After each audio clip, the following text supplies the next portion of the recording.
혹시 오랫동안 세련됨의 정점이라 여겨졌던 것이 이제 단지 박물관 전시품으로 전락할 위기에 처해 있다면 어떨까요? 수십 년 동안 세계적 성공의 상징으로 여겨졌던 엠블럼들이 지금 이 순간 아무런 알림도 없이 조용히 잊혀져 가고 있다면요. 마치 멈춘 시계처럼 더는 시간을 알려주지 못하면서도 그 침묵 속에 무언가 확실한 것이 깃든 듯이 자동차 업계의 뿌리 아래 어떤 깊은 변화가 조용히 움직이고 있습니다. 그리고 가장 충격적인 건 그 주인공들이 그 사실을 아직 깨닫지 못했거나 아니면 너무 늦게 깨달았다는 점입니다. 20세기 대부분 동안 누군가가 BMW나 메르세데스 벤츠를 운전한다는 건 말없이도 성공을 증명하는 것이었습니다. 이 자동차들은 단순한 기계가 아니었습니다. 그 자체로 선언이었고 지위의 상징이었으며 성공한 세계로 들어가는 보이지 않는 여권이었습니다. 독일산 차량에 다가갈 때 느껴지는 일종의 경건함은 그 보닛 아래 단순한 엔진이 아닌 명예와 위신에 대한 비밀스러운 약속이 숨어있는 듯한 인상을 주었죠. 서구의 황금 같은 꿈이 4개의 바퀴 위에 구현된 형태였습니다. 하지만 그 꿈은 지금 매우 거친 방식으로 깨어나려 하고 있습니다. 지구 반대편에서 원래 통신 기술 기업으로 알려졌던 한 이름이 이제 새로운 목표를 향해 움직이기 시작했습니다. 실리콘밸리의 거인들에게 도전했던 화웨이. 이제 그들은 자동차 업계의 왕좌를 겨냥하고 있습니다. 막연한 약속이나 먼 미래의 개념이 아닌 실제 존재하는 자동차를 통해서입니다. 메스트로 S800이라는 이름의 전기 세단은 세계 최고들과 어깨를 나란히 하는 것을 넘어 그들을 깔보듯이 도전합니다. 수백만을 들여 권위와 전통을 강조하는 마케팅을 해온 전통 브랜드들에게 이것이 의미하는 바는 단순한 경쟁을 넘어서 있습니다. 그것은 자존심에 대한 정면 도전입니다. 정체성 자체에 대한 공격이며 수십 년 동안 공들여 쌓아온 내러티브를 무너뜨리는 일입니다. 메스트로 S800의 등장은 일종의 지진과도 같습니다. 허락도 박수도 필요 없이 모든 것을 바꿔버리니까요. 그는 기존의 이야기에 들어오려는 것이 아니라 그 이야기를 다시 쓰려 합니다. 이 순간을 보고 있으면 서구가 동양을 과소평가했던 과거가 떠오릅니다. 일본이 전자제품을 수출하기 시작했을 때 아무도 진지하게 받아들이지 않았죠. 한국이 스마트폰을 만들기 시작했을 때도 마찬가지였습니다. 중국이 태양광 패널을 팔기 시작했을 땐 세계는 등을 돌렸습니다. 그리고 지금 화웨이가 고급 자동차 시장에 진입하자 많은 이들의 첫 반응은 이랬습니다. 금방 사라질 거야. 하지만 정말 그럴까요? 지금 벌어지고 있는 일은 단순한 시장의 붕괴가 아닙니다. 중심의 이동입니다. 오랫동안 중국은 모방은 해도 창조는 못하고 대량 생산은 해도 혁신은 못하며 값싸긴 해도 결코 명품이 될 수 없다는 고정관념이 있었습니다. 그 믿음은 너무 반복되어 마치 진리처럼 여겨졌고 결국 맹신이 되었습니다. 하지만 화웨이는 많은 이들이 외면한 교훈을 정확히 꿰뚫은 듯합니다. 미래의 명품은 더 이상 손바느질 가죽이나 클래식 엔진 소리로 정의되지 않습니다. 그것은 지능, 효율성, 연결성으로 정의됩니다. 이제 명품이란 단순한 탈 것이 아니라 집과 사무실, 그리고 개인의 정체성을 자연스럽게 이어주는 경험 그 자체입니다. 이런 미래에서는 기술을 장악하는 자가 가치의 인식을 좌우합니다. 연결성을 지배해온 화웨이는 단지 그 세계관을 자동차로 확장하고 있을 뿐입니다. 그리고 그들은 놀라울 정도의 자신감으로 이 일을 실행 중입니다. 그렇다면 의문이 생깁니다. 서구의 전통 강자들은 도대체 어디에 있었던 걸까요? 왜 이 흐름을 미리 예측하지 못했을까요? 아마도 그들은 자신들의 명성에 너무 의존했을지도 모릅니다. 브랜드 충성도가 영원할 것이라 착각했을지도요. 하지만 모든 상징은 언젠가 노화합니다. 그 순간 남는 것은 오직 2가지. 재창조할 수 있는 용기, 혹은 대체될 수밖에 없는 운명. 메스트로 S800은 그런 의미에서 하나의 예언처럼 등장했습니다. 디자인, 성능, 기술의 정점을 모은 그 차량은 가격 면에서도 기존 브랜드들의 주장을 무력화합니다. 그러나 가장 충격적인 것은 차량 그 자체가 아니라 그 차량이 상징하는 세계입니다. 새로운 형태의 권력, 새로운 야망, 그리고 더 이상 서구의 명품을 수입하는 데 만족하지 않고 그 기준 자체를 새로 설정하려는 새로운 엘리트의 출현입니다. 이러한 변화는 기존의 질서에 매우 불편한 진실을 남깁니다. 예전엔 모방이라고 무시하던 대상이 이제는 기준이 되고 무관심했던 이름이 이제는 트렌드를 이끌기 때문입니다. 이 새로운 질서 속에서 단지 전통만으로는 부족합니다. 오래된 공장도 오래된 슬로건도 이제는 충분하지 않습니다. 이제는 속도가 필요합니다. 명확함이 필요합니다. 그리고 무엇보다도 용기가 필요합니다. 중국은 지금 메스트로 S800을 통해 그것을 보여주었습니다. 그들은 단순히 게임을 하고 있는 것이 아닙니다. 그들은 판 자체를 바꾸고 있는 것입니다. 많은 사람들이 어릴 적 아버지나 삼촌이 언젠가는 메르세데스 벤츠를 사는 것이 꿈이라고 눈을 반짝이며 말하던 모습을 기억합니다. 그것이 중고차든 할부로 사든 물려받은 것이든 중요하지 않았습니다. 중요한 건 그 상징이었고 그것이 말하지 않고도 전하던 메시지였습니다. 그리고 오랫동안 그 꿈은 영원할 것처럼 보였습니다. 하지만 지금 그 꿈은 요란한 소리가 아닌 차가운 숫자, 알고리즘의 논리, 그리고 새로운 세대의 미묘한 시선 변화 속에서 서서히 무너지고 있습니다. 과거엔 성취였던 것이 이제는 구식처럼 느껴집니다. 과거엔 명품이던 것이 이제는 뒤처짐의 의심을 받습니다. 왜냐하면 품질과 전통의 약속 위에 제국을 세운 브랜드들이 세계가 이미 언어도 야망도 속도도 바뀌었다는 사실을 인식하지 못했기 때문입니다. 쉰둘의 엔지니어 카를로스를 떠올려 보세요. 그는 평생을 글로벌 자동차 기업에서 일하며 보냈습니다. 내연기관 개발을 가까이서 지켜본 것을 자랑스럽게 여기며 세상의 V8 엔진이 최고 회전수에 도달할 때 나는 그 소리를 이길 수 있는 건 없어 라고 말하곤 했죠. 그는 2019년에 처음으로 메르세데스를 샀습니다. 그의 커리어 정점이었습니다. 하지만 지금 2025년 그는 33신 자신의 딸이 중고 코롤라 가격에 중국산 전기 세단을 선택하는 모습을 지켜보고 있습니다.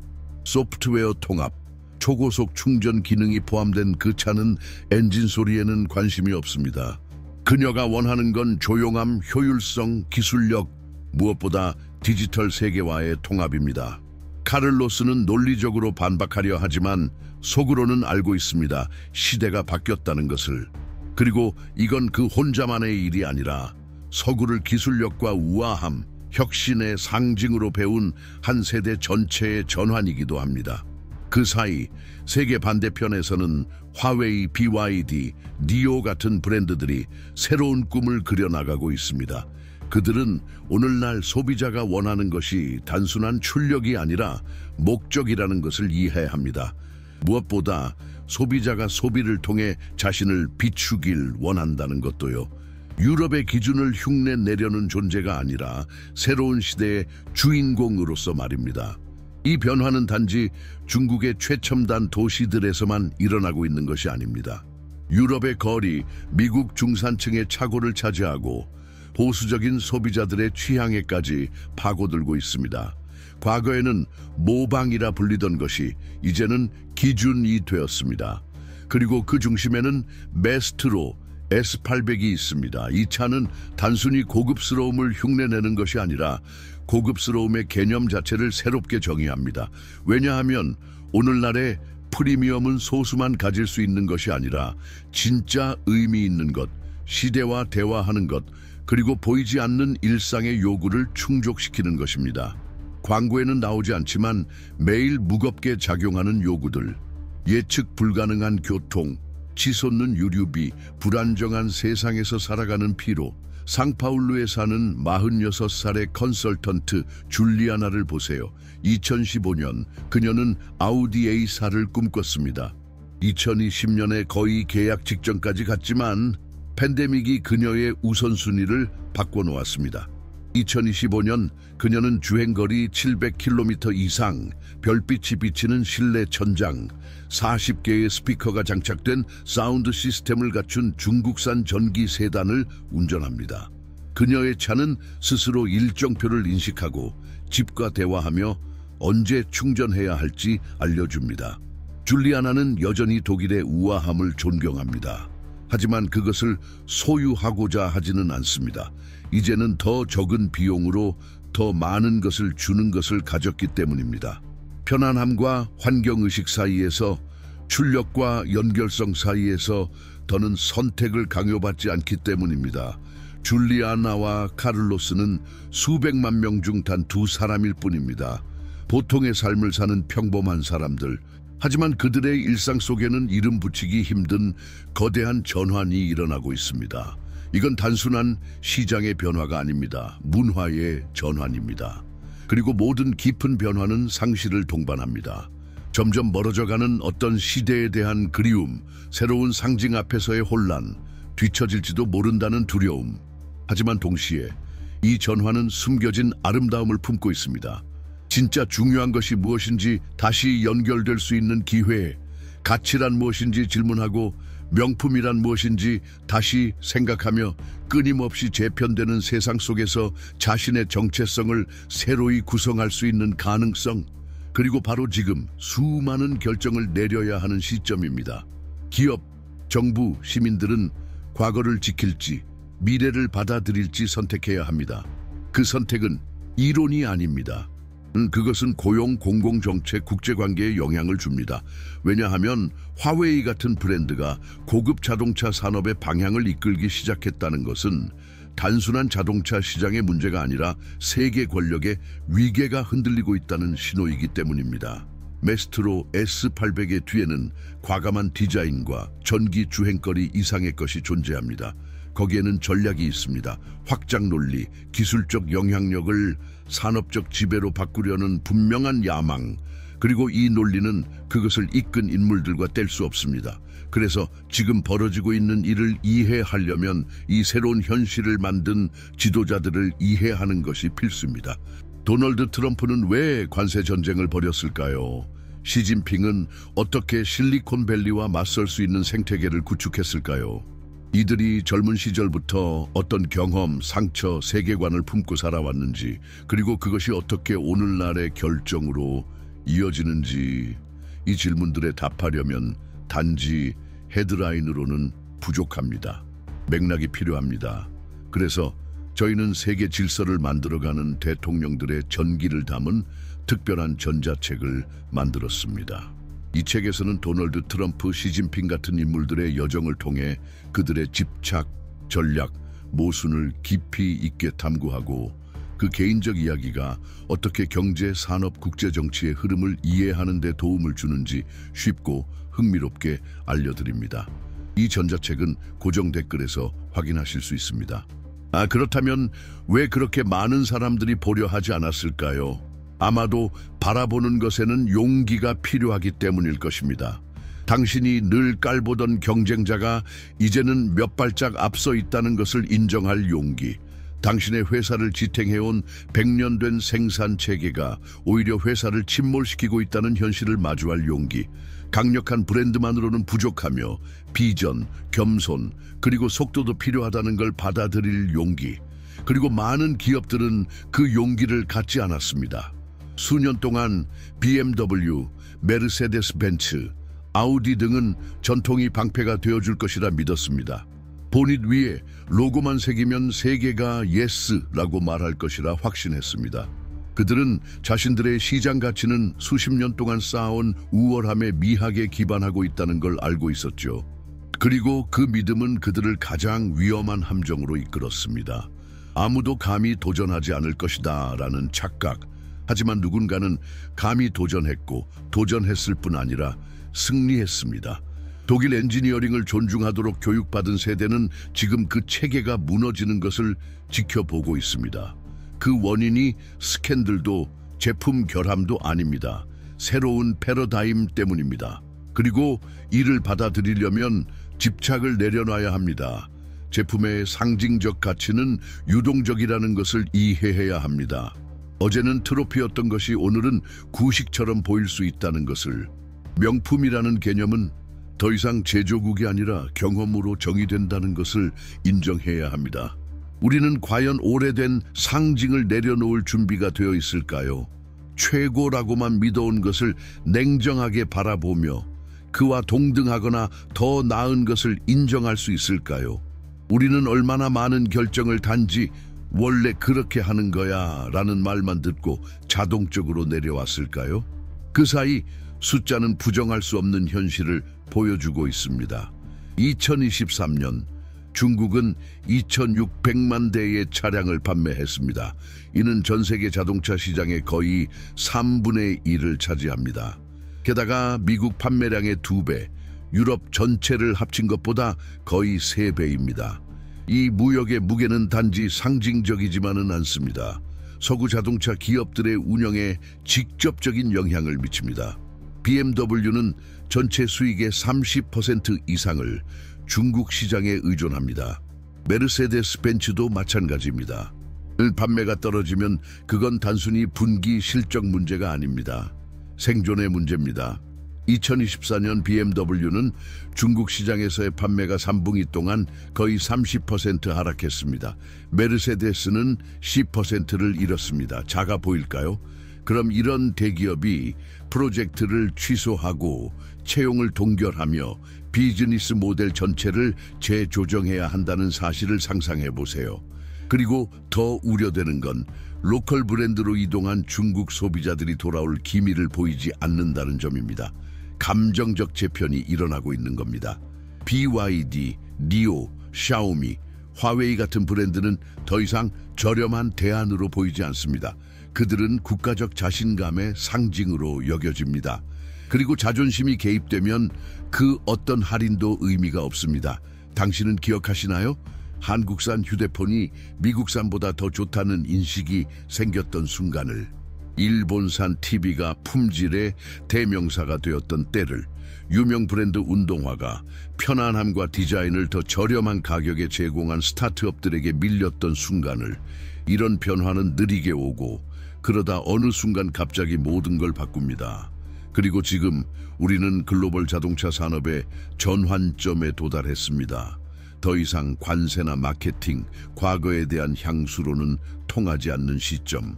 더 많이 알고 더 까다로워진 소비자들이 어려운 질문을 던지고 있습니다. 왜 절반의 성능에 2배를 지불해야 하죠? 왜 시간에 멈춰버린 브랜드를 계속 사야 하죠? 이런 질문은 곧 힘을 얻고 퍼집니다. 친구가 이야기합니다. 동료가 공유합니다. 이웃이 직접 타봅니다. 그리고 그 의문은 트렌드가 됩니다. 예외는 새로운 기준이 됩니다. 이러한 변화 속에서 화웨이는 단순한 제조사가 아닙니다. 이야기하는 자입니다. 그들은 메스트로 S800의 세세한 부분 하나하나로 말하고 있습니다. 명품은 500만 헤아를 넘지 않아도 된다고, 기술은 우아함의 적이 아니라 동맹이라고, 디자인은 기능성과 충돌할 필요 없다고, 제품의 출신지는 더 이상 한계가 아니라 차별점이 될 수 있다고. 여기까지 읽으셨다면 이 이야기가 당신의 마음을 움직였다는 뜻일 겁니다. 어쩌면 당신이 꿈꾸었던 차에 대한 기억 때문일 수도 있고요. 이 여정이 당신에게 의미 있다면 저희와 계속 함께 해주세요. 채널을 구독하시고 이 영상을 좋아요로 눌러주세요. 무엇보다 지금 댓글에 당신의 마음을 남겨주세요. 당신이 내려놓고 있는 오래된 상징은 무엇인가요? 그리고 당신이 바라보는 미래는 어떤 모습인가요? 당신도 그런 적이 있지 않나요? 무언가가 의심할 여지 없는 진리라고 너무 믿은 나머지 반대 신호들을 무시해버린 적, 관계든 직장이든 신념이든 확신이 너무 강하면 우리는 보통 눈이 멀게 됩니다. 그리고 지금 서구의 자동차 거인들에게 바로 그 일이 벌어지고 있습니다. 그들을 무너뜨린 건 스캔들도 외부의 적도 아니었습니다. 진화하지 않으려 했던 자기 확신이 내부에서부터 그들을 약하게 만들었습니다. 그 결과는 불꽃놀이가 아닌 차갑고도 치밀한 삭감으로 다가온 재정적 붕괴. 종이에만 존재했던 혁신 프로젝트들은 시작도 못하고 중단되었습니다. 계획된 채용은 이루어지지 않았고 어제까지만 해도 활기로 가득했던 부서들이 오늘은 사라졌습니다. 그리고 그 모든 결정에는 이름이 있고 얼굴이 있고 사연이 있습니다. 30년 동안 근무하다 해고된 엔지니어, 첫 꿈을 펼치기도 전에 좌절당한 젊은 인재, 수십 년간 협력해오다 문을 닫은 지역 공급업체, 지금 바이에른의 공장, 파리의 사무실, 디트로이트의 물류센터에는 이름 붙일 수 없는 새로운 공포가 떠돌고 있습니다. 예고 없이 날아드는 이메일 하나에도 사람들은 긴장합니다. 내가 무의미해지는 것 아닐까? 우리는 반응할 수 있을까? 세상은 변했는데 우리는 옆길에 멈춰선 게 아닐까? 그런데 이건 단지 두려움일까요? 혹시 다시 시작하기엔 자존심이 너무 큰 건 아닐까요? 그 사이 이 제국을 지탱하던 소비자들은 이제는 확신의 찬걸음으로 떠나고 있습니다. 그들이 제 세대만은 아닙니다. 연결된 세상에 익숙한 젊은이들뿐 아니라 부모, 중장년 전문가, 은퇴자들까지 자신의 선택을 다시 생각하기 시작했습니다. 58배 의사 세르지우처럼 말이죠. 그는 평생 독일 세단을 꿈꿔왔지만 중국 전기차를 한번 경험한 후 이렇게 말했습니다. 내가 지금 원하는 건 도로에서 인정을 받는 게 아니야. 그저 편하게 도착하는 거야. 편안하게 연결된 채로. 그 말은 짧지만 하나의 혁명을 말해줍니다. 왜냐하면 지금 문제인 건 단지 유명 브랜드의 쇠퇴가 아니라 우리가 가치를 바라보는 방식 자체가 뒤집히고 있기 때문입니다. 그리고 그것은 자동차에만 해당되지 않습니다. 그 주변의 모든 것, 더는 설득력이 없는 경험을 파는 딜러, 오래된 슬로건으로 소비자를 붙잡으려 애쓰는 광고인, 조심스러운 척하지만 초조해하는 투자자들 모두 영향을 받습니다. 데이터는 감정적 소화를 기다려주지 않습니다. 그저 말합니다. 수익률이 줄고 있다고, 차들이 재고로 쌓이고 있다고, 소비자들은 다른 길을 선택하고 있다고. 그리고 그 다른 길은 라인강이 내려다 보이는 유럽 디자인 스튜디오가 아닌 선전의 기술센터, 상하이의 통합연구소, 불과 몇 년 전까지 이름조차 낯설었던 합작 브랜드들로부터 나오고 있습니다. 이 흐름에서 서구가 가장 불편함을 느끼는 부분은 아마 이 사실일 겁니다. 가장 전략적인 결정들이 이제는 다른 언어로, 다른 우선순위로, 다른 시차 안에서 이루어지고 있다는 것. 이동의 미래가 이제는 제네바도 프랑크푸르트도 디트로이트도 아닌 전혀 다른 곳에서 그려지고 있다는 것. 고급 자동차 시장은 언제나 약속으로 살아왔습니다. 지위의 약속, 우월함의 약속, 전통의 약속. 네, 하지만 이제 소비자는 증거를 원합니다. 의미를 원합니다. 빠른 응답을 원합니다. 그리고 그들은 오랫동안 시간을 무시해온 기업들에게 그것을 요구하고 있습니다. 혹시 알고 계셨나요? 지금 중국은 전기차 배터리 부품의 전 세계 생산량 중 60%에서 75%를 차지하고 있다는 사실을. 여기서 말하는 건 단순한 리튬 원자재가 아닙니다. 히토류 채굴부터 양극과 음극의 정밀 공정에 이르기까지 전체 공급망을 아우릅니다. 이런 수직 통합은 우연이 아닙니다. 계획입니다. 그리고 어제 시작된 것이 아닙니다. 과거 서구의 자동차 제조사들이 어떻게 전통과 혁신을 절충할지 고민할 때 중국은 이미 연구에, 전략적 채굴에, 전문 인재 양성에 과감히 투자하고 있었습니다. 즉흥이 아니었습니다. 예측이었습니다. 그리고 바로 그 예측 능력이 이끄는 자와 뒤쫓는 자를 나누는 기준입니다.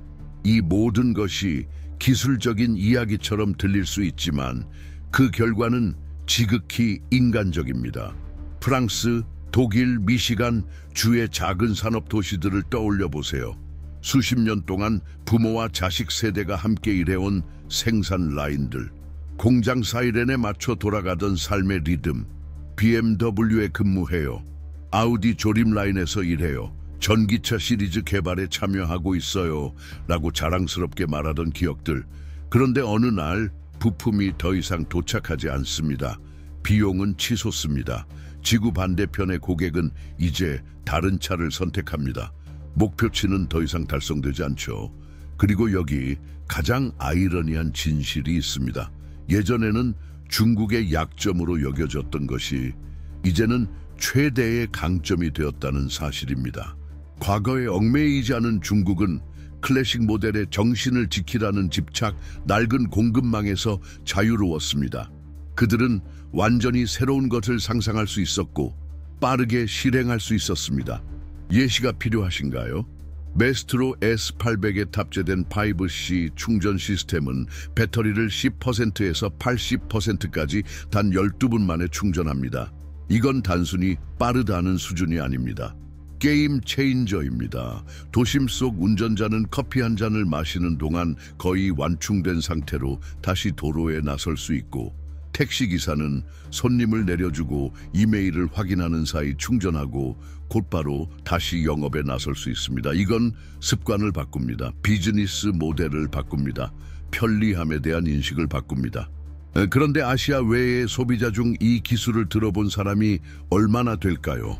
여기서 중요한 또 하나의 문제, 바로 서사 전쟁이 등장합니다. 수십 년 동안 서구의 자동차 산업은 내러티브를 장악해 왔습니다. 전문 잡지, 국제 박람회, 수상 다큐멘터리, 영화 같은 광고들, 이 모두가 유럽과 미국 명품, 혁신, 신뢰라는 상상을 심어주었습니다. 다른 나라들이 훌륭한 제품을 만들어도 쉽게 인정받지 못했죠. 항상 가치를 증명하라고 요구받았습니다. 하지만 이제 그 인내심도 끝나가고 있습니다. 지금은 독립 오토 유튜버, 테크 채널, 실제 성능 비교 영상들이 이 각본을 흔들고 있습니다. 그리고 누군가가 신뢰할 수 있는 방식으로 15만 헤알도 안 되는 중국산 세단이 40만 헤알짜리 독일차보다 더 많은 것을 제공한다고 보여주면 그 진실은 결국 길을 찾습니다. 설령 불편하더라도. 스스로 발견한 진실은 더욱 강력합니다. 60대의 부부가 있다고 상상해 보세요. 손주들을 만나러 가고 짧은 여행을 떠나며 일상 속에서도 안전하게 타고 다닐 수 있는 편안한 차를 찾고 있는 부부입니다. 전통 브랜드 매장을 방문하지만 차량 출고는 오래 걸리고 가격은 올랐으며 기능은 너무 복잡합니다. 판매원들의 답변은 애매합니다. 호기심에 새로 문을 연 전기차 매장에 들어갑니다. 그들은 차분한 환대를 받습니다. 컨설턴트는 기능을 쉽게 설명해 줍니다. 시승은 인상 깊고 가격은 놀랍습니다. 그들은 눈을 마주칩니다. 그리고 깨닫습니다. 자신들이 찾던 모든 것이 바로 여기에 있었다는 것을. 한편 중국의 공장들은 멈추지 않고 달리고 있습니다. 어떤 이들에게는 그 야망이 과도하게 보일지 모르지만 그들에게는 그저 다음 단계일 뿐입니다. 전 세계 규모로 생산하고 전략적 국가의 엔지니어링 센터를 설립하며 현지에서 차량을 조립해 관세를 피하고 지역 소비자 경험에 맞게 최적화하는 것, 이 모든 것이 이미 진행 중입니다. 유럽과 미국의 엔지니어들이 자체 운영체제를 포기하고 안드로이드 오토나 애플 카플레이 같은 모바일 플랫폼을 차량에 통합할지 아직 논의하고 있을 때 화웨이는 이미 제국을 건설하고 있었습니다. 처음부터 완전히 새로운 시스템, 차, 집, 사무실, 일정, 은행, 심지어 샤워, 온수 조절까지 연결되는 하나의 디지털 생태계. 모든 것이 동기화되고 통합되어 있으며 하나의 디지털 지붕 아래 놓여 있습니다. 이건 단순한 편안함의 문제가 아닙니다. 통제의 문제입니다. 처음엔 그럴듯한 거래처럼 느껴집니다. 차는 당신의 움직임을 예측하고 일정을 간편하게 만들고 음성 명령을 정확히 이해하며 새벽 사이에 스스로 업데이트됩니다. 하지만 서서히 그 편리함이 의존으로 바뀌고 의존은 취약성이 됩니다. 그리고 여기 가장 불편한 진실이 있습니다. 그 취약성은 우연이 아닙니다. 전략입니다. 지금 벌어지는 경쟁은 단순히 누가 더 많은 차를 파느냐, 누가 더 고급스러운 내장을 제공하느냐의 문제가 아닙니다. 연결된 이동성의 글로벌 기준을 누가 설정하느냐의 문제입니다. 차 안에서 무엇이 가능하고 누가 실시간 데이터를 확보하며 소프트웨어 업데이트를 통제하고 결국 당신의 이동 방식을 누가 정의하느냐의 문제입니다. 20세기에는 엔진이 권력이었습니다. 이제는 운영 체제가 권력입니다. 그리고 화웨이는 그 사실을 가장 먼저 깨달았습니다. 그들은 단지 자동차를 만들려는 게 아닙니다. 모든 자동차를 연결하는 인프라의 중추를 담당하려는 것입니다. 그들의 협력은 자동차 제조사에 그치지 않습니다. 통신사, 에너지 기업, 인공지능 개발사, 도시 모빌리티 스타트업, 심지어 정부까지 포함됩니다. 메스트로 S800은 그 거대한 계획의 한 부분일 뿐입니다. 그 계획은 폐쇄적이고 수직 통합된 그리고 점점 더 불가결한 하나의 네트워크를 구축하는 것입니다. 그럼 이게 당신과 무슨 상관일까요? 모든 상관이 있습니다. 왜냐하면 당신이 신호등, 톨게이트, 주차장, 충전소, 냉장고, 건강보험과 연결된 통합 시스템 속의 차량을 운전하고 있다면 당신은 단순히 운전하는 것이 아니라 하나의 거대한 기여에 참여하고 있는 겁니다. 그 기여는 당신의 데이터를 수집하고 처리하며 당신의 행동을 설계합니다. 소름 끼치나요? 그럴 수 있습니다. 하지만 동시에 유혹적입니다. 바로 거기에 덫이 있습니다. 효율성에 점점 더 매료될수록 그 대가를 인식하는 능력은 약해집니다. 그리고 이 상황에서 서구 경쟁자들은 아무런 해답이 없습니다. 차는 느리고 시스템은 덜 직관적이며 연동성은 제한적입니다. 그들은 자신들이 만들지 않은 현실을 뒤쫓고 있을 뿐이고 그 현실은 지금 그들을 아예 밖으로 밀어내려 하고 있습니다. 유럽의 몇몇 기업들은 중국 소프트웨어 업체와의 협력 여부를 아직도 내부 위원회에서 논의 중입니다. 하지만 아이러니하게도 그 결정은 이미 외부에서 내려졌습니다. 왜냐하면 소비자가 이미 결정했기 때문입니다. 대중은 이사회 결정을 기다리고 있지 않습니다. 그들은 직접 테스트하고 비교하며 깨닫고 있습니다. 미래처럼 보였던 것이 사실은 새로운 일상이라는 것을요. 이제 질문은 이것입니다. 과연 이 흐름은 어디까지 갈 것인가? 왜냐하면 자동차는 시작에 불과하니까요. 다음은 도시이고 그 다음은 국가입니다. 화웨이는 이미 도시 통합 시범 모델을 구현하고 있습니다. 신호등은 차량 흐름에 맞춰 인공지능으로 스스로 조절되고 주차장은 당신이 도착하기도 전에 차와 대화합니다.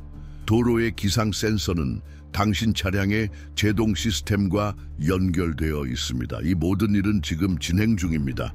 그리고 이 계약들은 소비자가 아닌 지방정부, 시청, 지방 전체 단위로 체결되고 있습니다. 이제는 분명하게 말해야 할 것이 있습니다. 지금 우리가 목격하고 있는 이 변화는 결코 자연스럽게 일어난 것이 아닙니다. 그것은 아주 치밀하게 설계되고 신중하게 이끌어지고 있습니다. 단지 기술이나 거대 기업들 때문만이 아닙니다. 그 중심에는 개인이 있습니다. 세계를 전략의 판으로 바라보는 인물들, 다음 선거가 아닌 다음 50년을 내다보는 사람들, 그들의 결정에는 어린 시절의 상처, 젊은 날의 실패, 그리고 결코 공개적으로 말하지 않았던 야망들이 녹아 있습니다. 그래서 우리는 권력의 인간적 요소를 이해하는 것이 어떤 기술적 시스템보다 더 중요하다는 사실을 잊어서는 안 됩니다. 만약 지금 세상을 움직이는 진짜 힘이 무엇인지 정말로 알고 싶다면 저희가 준비한 전자책을 꼭 읽어보시길 권합니다. 이 책은 도널드 트럼프, 시진핑 등 세계의 흐름을 바꾸는 대통령들의 삶을 심도 깊게 다룹니다. 그들의 개인적 선택이 어떻게 전쟁, 동맹, 연설, 그리고 보이지 않는 권력 다툼을 만들어내는지를 그들의 과거에서 국제 무대의 현재까지 한 줄 한 줄 따라가며 보여줍니다. 그리고 그 여정을 통해 당신은 깨닫게 될 것입니다. 세상은 결코 우연히 움직이지 않는다는 것을, 그리고 이해하는 것이 조종당하지 않기 위한 첫 번째 방어라는 것을. 이 전자책은 고정 댓글에서 무료로 다운로드 하실 수 있습니다. 이건 단지 읽어보라는 제안이 아닙니다. 하나의 깨어남에 대한 초대입니다. 왜냐하면 권력의 톱니바퀴를 이해한 사람은 그 앞에서 다시 자신의 위치를 정할 수 있기 때문입니다. 혹시 이 콘텐츠가 당신 안에 어떤 감정을 일으켰다면 작은 의문이든 시야의 확장이든 오래 믿어온 확신을 흔들었다면 저희 채널을 구독해 주세요. 영상에 좋아요도 눌러주시고 댓글로 당신의 생각을 나눠주세요. 당신은 이 여정에서 어떤 울림을 느끼셨나요? 어떤 문장이 계속 마음에 남았나요?